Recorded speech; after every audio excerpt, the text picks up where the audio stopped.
podcast brought to you by the Triad Network. This podcast is designed to share trending topics occurring within the world and our communities and bring them a behavioral and mental health perspective. Welcome to Behavioral Health Today. I'm your host, Dr. Graham Taylor. The focus of our podcast today is effective leadership. And with me to talk about this topic is Joshua Taylor. Josh Taylor starred collegiately at volleyball at Pepperdine University from 2012 to 2015, earning 2 AVCA All-American honors and 3 All-MPSF accolades. He finished his career ranked 9th all-time in total kills in Pepperdine program's history. Interspersed throughout his collegiate career, Joshua trained and competed with Team USA, competing in Canada, Italy, Argentina, Mexico, and in Brazil. Following college, Joshua played professionally overseas in Finland and Qatar. Currently, Josh is in his second year as head coach of the University of Missouri Women's Volleyball Program, a Division I program within the SEC Conference. Josh is also my son. Josh, welcome to the show. Thanks for having me on. It's good to be here. Nice to have you. Josh, you're the youngest SEC coach ever to hold a head coach position. In fact, you've chosen to select a coaching staff of 3 assistants that are all under 30 years old. I know all of them, and they are stellar in their credentials, athletically, and the knowledge trust that you all share. But some might say, you all haven't got quite enough age on you yet. Mm-hmm. What's it like being the youngest coach in the league in a leadership position like this? And has that driven you as a leader in any way, uniquely? Yeah, I love it. And I remember, maybe 3 years ago, I was talking to a coach who I really look up to, David Hunt. He's actually the head coach at Pepperdine now. Right. And we were talking about future. And I said, Dave, there might be an opportunity for me at some point to be leading a head coaching program. And my fear is that I'm going to be young when I do it. And he's very honest with me. He said, you know what, if you're thinking that way, you don't deserve it.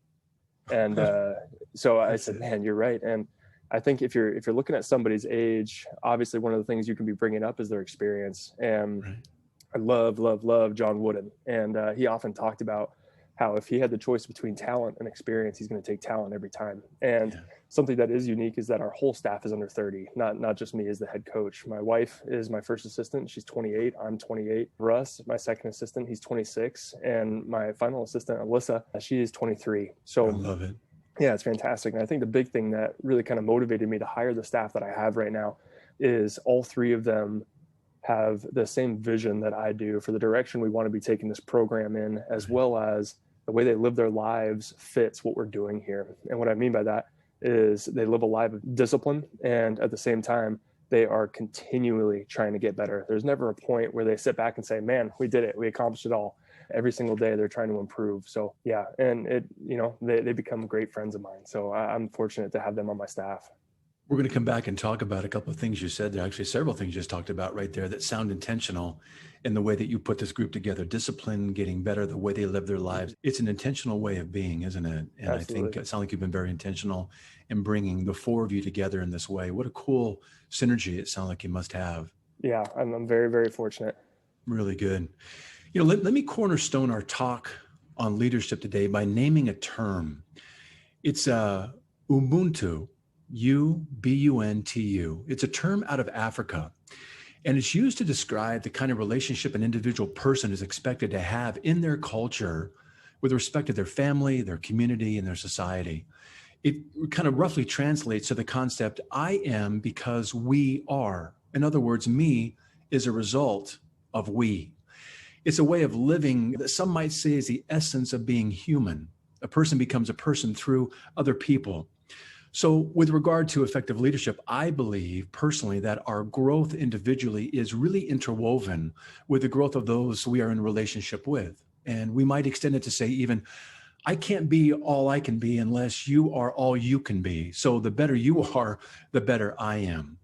How are you building a concept like this in with those that you are working with on your coaching staff and with your players as you focus on individual and team growth and excellence? Yeah, I really, really like that term a lot. And it plays into something that my staff and my girls are probably tired of hearing me say, and that's we value you being a good teammate above everything else. And I think it comes back to a situation where I was approached by one of my all-time greatest coaches, Marv Dumphy, and I didn't have a very good practice that day. And I knew I was kind of being a turd in practice, to be honest. And he came up to me, and afterwards he said, Josh, what kind of team would we have if everyone was just like you? Mm-hmm.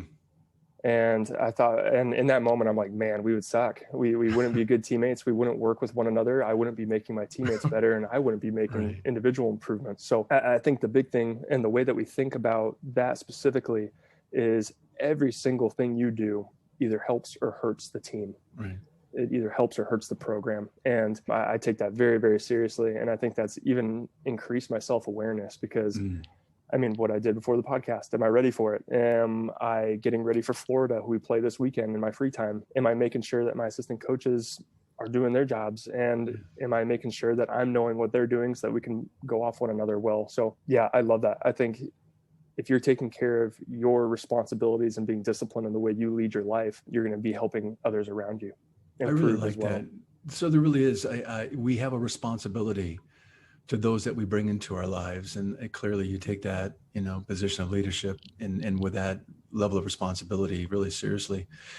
And I do know that you are intentional in the way you live your life and you model yourself as a leader. What disciplines and practices have you built into your life that include behaviors, attitudes, even relationship qualities? Extend upon that a little bit more for me. Yeah, I think one of the things is being in here and turning the lights on. And it's not something that's super fantastic, but being the first one here, unlocking the door, turning the lights on. And I think the biggest thing, the more that I learn about great leaders and great coaches especially, is a large majority of athletes forget 90% of what they ever said, but they always remember how that coach leaded their life. And I think the biggest thing for me is asking my girls to be disciplined. I'm asking them to be great teammates. And at the same time, I've got to be modeling that behavior probably better than anyone else in the program, just because of the position I'm in. And, I think along with that, it's knowing that I don't know all that much and I'll never have it all figured out, and consistently being open to hearing others' opinions. In the end, I've got to make the final decision, but I am devoting myself to making the right decision rather than having my way, and listening to what my assistants have to say, taking all that in. And of course, it's never sitting back and saying, man, we've done it. There's always a sense of urgency in the way we live our lives as a staff. And there's always ways we can be improving as a program. So I think one of my favorite quotes I've got written up here by Kobe, he talks about, I have nothing in common with lazy people who blame others for their lack of success. Great things come from hard work and perseverance, no excuses. And I think that's the biggest thing. Life gets hard sometimes and sports get hard, but you got to be tough and you got to live a disciplined life if you want to be making improvements. It's really good. It sounds like there's this theme of let's not be satisfied. Let's celebrate, but let's see if we can keep that kind of that edge honed.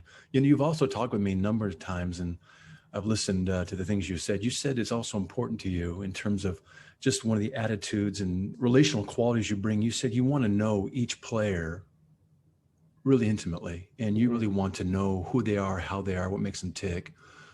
What's important about that level of knowing in being a leader, have you found? And really, what's that translate into, have you found? Absolutely. And I think something that's really unique is that everyone's unique. And one kid's going to be responding to criticism much differently. And I think a good example is one of my players, Tiana, will take that feedback much differently than one of my other players, Emily. And if I give feedback to Emily the way I give it to Tiana, Emily's probably not going to get better.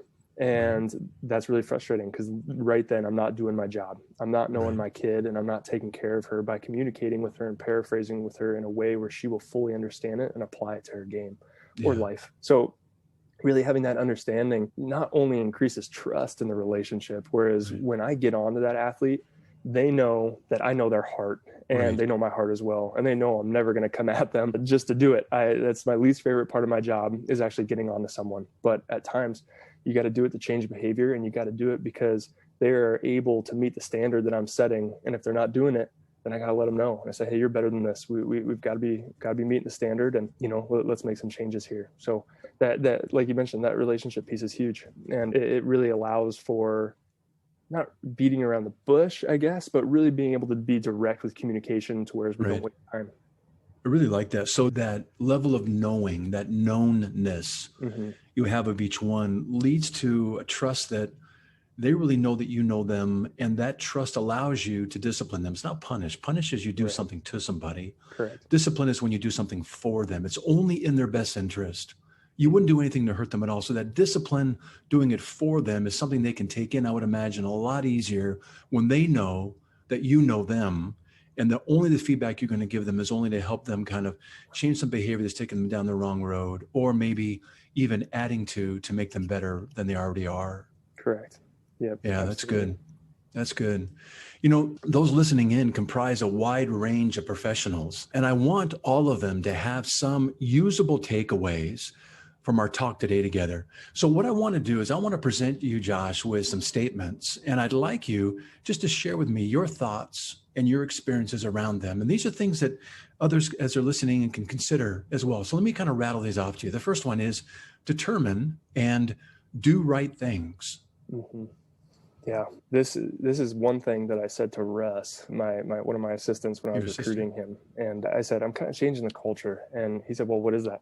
What's the culture? And I thought for a moment, and I was like, man, I really haven't quite defined this yet.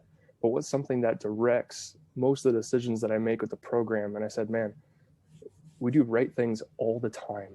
Yeah. And I think, and then someone could say, well, what's the right thing? How do you know what's right and what's wrong? Uh-huh. And then it kind of goes back to every single thing I do either helps or hurts the program. And yes. In that moment, if I identify that this is not going to help the program, it's not right. Gotcha. And if it's going to be moving us in the right direction, then yeah, I'm probably doing the right thing. But it's everything. We're on time for our tutors. We are on time for practice. We are communicating in a respectful way with all staff, and we are constantly representing the University of Missouri, as well as the University of Missouri Women's Volleyball Program. So you got to do right things all the time. And the right thing is very, very, very rarely the fun or easy thing. But doing that right thing not only allows you to be more successful in life, but it actually breeds toughness, because when I'm doing the right things, it's hard and I got to grind it out. But in those moments, I'm making improvements emotionally, physically, and as a teammate. We may not be talking too much about this theme of toughness today, but I'd love to come back and bring you on, because toughness is such an essential quality in life. We've got to be tough. We've got to have grit. And it doesn't mean being, calloused and, salty and, contentious. It means being solid. And I'd love to come back and talk about that. But I love this idea of doing right things. Once you set that up, everything you're doing then lines up with and is in line with doing right things. It's either getting better or getting worse. Let me write out the second one. Mountaintops are small and the air is thin. What are your thoughts on that one? It's hard to get to a mountaintop. It is very, very, very difficult. And, the way that I kind of think about that a little bit is, if you are on the mountaintop, you've reached it, you're there. Yeah. And when you think about the air being thin, maintaining success is incredibly difficult. It is so hard. And to become successful, in my opinion, isn't as hard, because if you're struggling right now and you're devoting yourself to find ways to make improvements, you'll see some improvements rather quickly. However, when you've reached the peak, how are you going to stay there? Because everyone else is coming after you. And at the same time, you're like you said, and I love this phrase, you're either getting better or you're getting worse. And when you're at the top, improvements may not be big. They may be minute, but you got to find a way to continue to get better, because it is hard to stay up there. Really good. Got to keep climbing. We'll be right back after word from our sponsor. Continuing education is both a requirement and a learning opportunity, but finding the right CE provider can be challenging. AATBS, a triad company, offers continuing education for psychologists, social workers, marriage and family therapists, counselors, and behavior analysts. CE courses are available both individually and as part of our new All Access Pass. All Access Pass provides a library of over 250 unique courses. That's more than 800 hours of CEs, with new courses being added every month. As a special offer, Behavioral Health Today listeners can save 15% on CE purchases. Visit us at aatbs.com/BHT and enter promo code BHT15 during checkout. That's aatbs.com/BHT. Check out our library and check off your CE requirements today.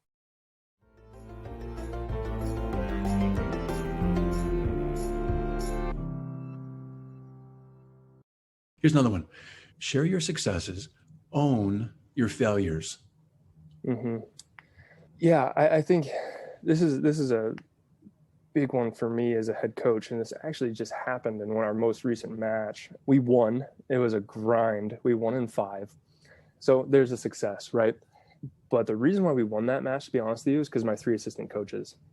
And it was incredible what they were able to do in the 5th set when things got tight.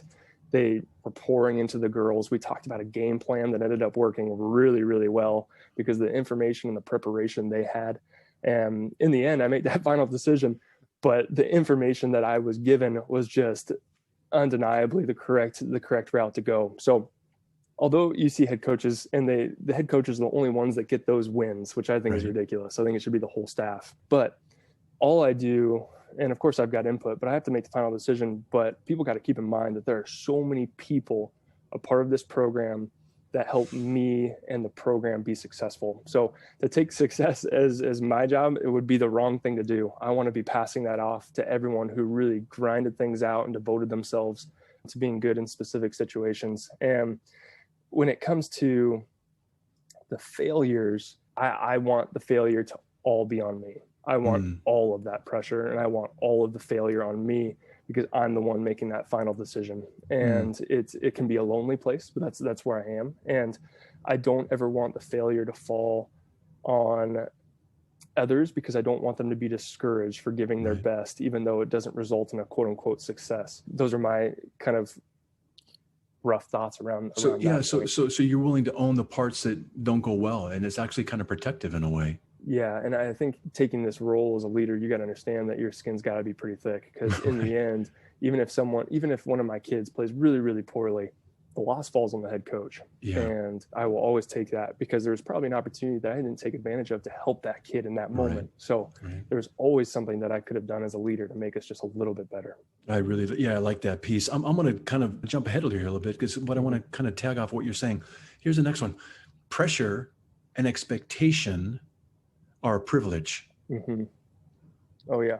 Yeah. That's when I was recruiting Russ, I talked for a moment about not fully defining what it means to be a part of this program. And I'm in the process of that right now. And one of those words that continuously rings true to me is gratitude.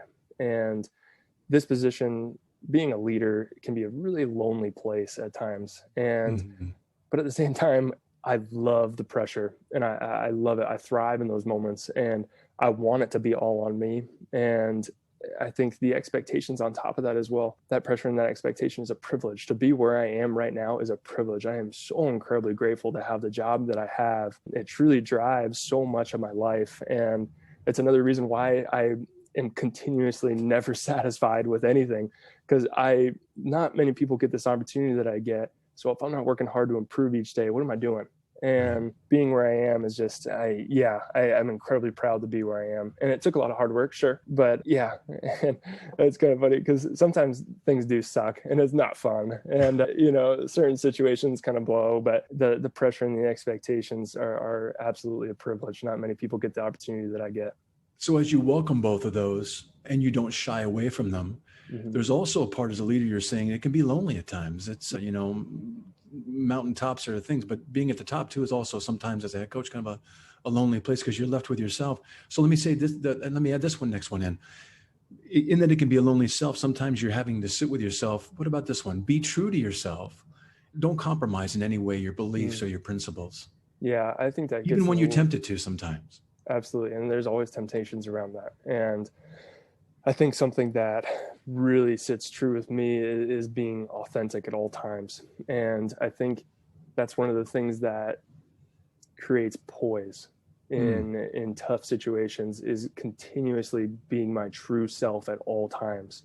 And if you're trying to be someone else, you're probably losing sight of what you need to be doing in that moment to be successful.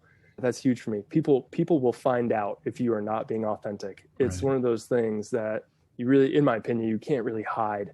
And I think being your true self among all the temptations, among all the pressure and the expectations is something that's truly, one, it's hard, but I enjoy doing hard things. And I think it's something that's really admirable. So being authentic is something that is incredibly important to me.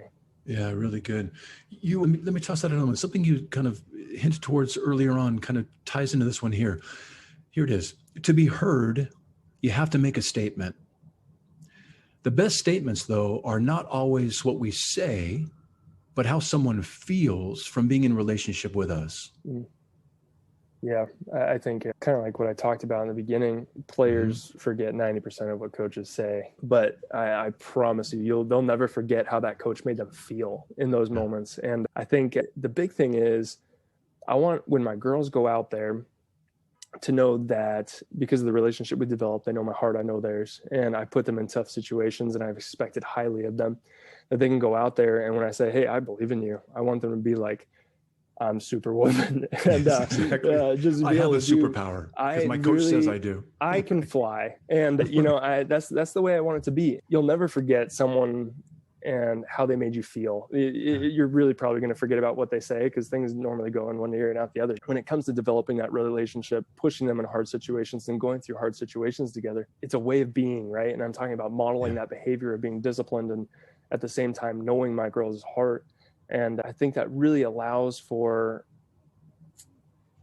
like you said, the quote unquote statement to be made. It's not something that's said. It's the way you make that individual feel when they think back to when I had that relationship with Josh Taylor. I want them to feel good and powerful and, confident in themselves. Really good. So that takeaway is really something that begins to, the way you mirrored them. We use that term in psychology a lot in our development. The idea of mirroring is so important in our lives. We get it from our parents growing up, but we can also have corrective and additional mirroring from those other adults around us. Sometimes those are a little bit older than us, people in leadership positions, et cetera. This idea that mirroring continues to shape how we get to understand and see ourselves and discover ourselves. And that's really kind of what you're talking about here in leadership. But let me wind down this little exercise we're doing right now with one last thing, one last statement.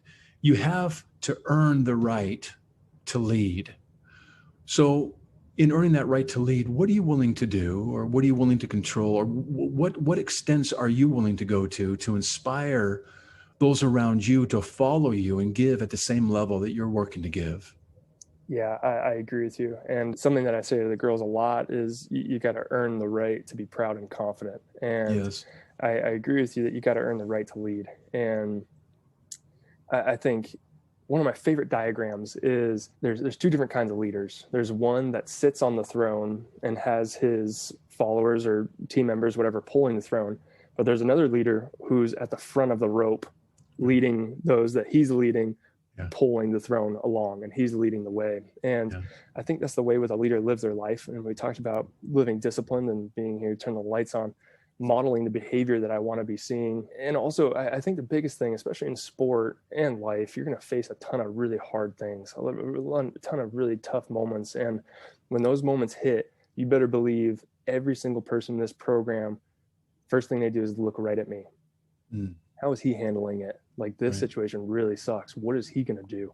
We've got to follow him. Am I going to feel comfortable doing so with the way he's leading his life in a tough situation? So really, it goes, again, all the way back to the beginning here of doing those right things, especially when situations get hard. Are you going to be a phoenix rising from the ashes, or are you going to be one of those people who crumbles under the pressure and really kind of falls victim to his own emotions? And I think in those moments, I've done my best to be incredibly self-aware and understand that, again, everything I do either helps or hurts the program. And most things that I do, everyone's paying attention to. So I've got to be leading in the right way, and I got to be someone worthy of my girls being willing to follow.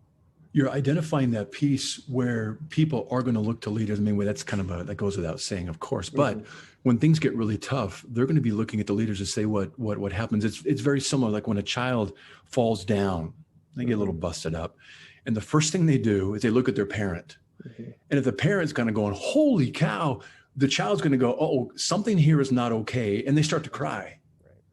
And they get afraid because the parent basically is defining the reality in that moment. What you're saying, though, it's also like the child who falls down and the parent says, hey, come here. And kind of puts them on their lap and kind of dusts them off a little bit, and kind of pats them on the bottom and sends them off, says, you're okay. not to minimize their pain, but to say it's going to be all right. Right. That's what you're saying here, is how they look at you in those tough moments is going to define for them how they get to see that tough moment and how they get to trust that it's going to be all right. Absolutely. Yeah. And to be honest, in those tough moments too, especially this year with COVID going on and all the racial injustice and all that, these athletes want to be met where they are at with their leader, if that makes sense. So an example is when we heard that our season was going to be all out of whack because of COVID, I met with the team and I said, this sucks. This is not fun for you. And you guys don't deserve this.